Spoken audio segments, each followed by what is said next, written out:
Evet, merhaba arkadaşlar. Bu videomuzda şömine camının nasıl kolaylıkla temizleneceğini göstereceğiz. Ürünümüz burada. Yağ çözücü. Daha önce bir sürü ürüne denedim. Çok zor oluyor. Ama en kolay bununla.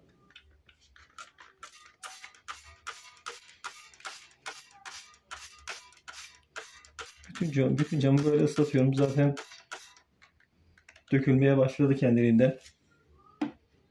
Şuradan görebilirsiniz. Şurada ufak ufak bir yer daha kaldı. Orayı da ıslatalım.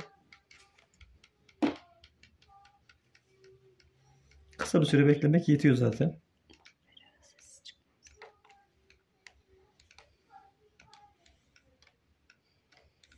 Sonrasında zaten normal herhangi bir bezle kurulayabilirsiniz. Ben temizlik mendilleri var. Onunla şimdi temizleyeceğim. Biraz daha bekleyeyim. Zaten çok uzun süre beklemiyoruz. 15-20 saniye beklemek yetiyor.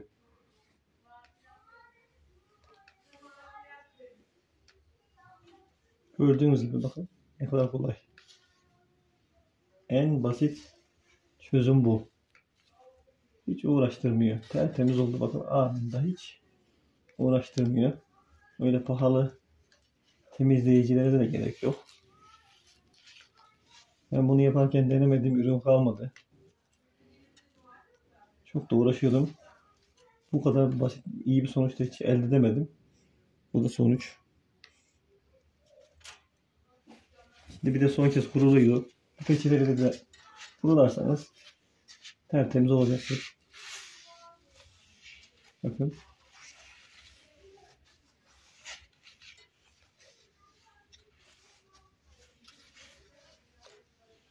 Gördüğünüz gibi tertemiz oldu. Şuraları da temizlemekte fayda var. Yalnız küçük bir tavsiye. Sobayı hemen tutuşturmayın. Birazcık kurusun. Bir 5-10 dakika sonra tutuşturabilirsiniz. Hepinize iyi günler.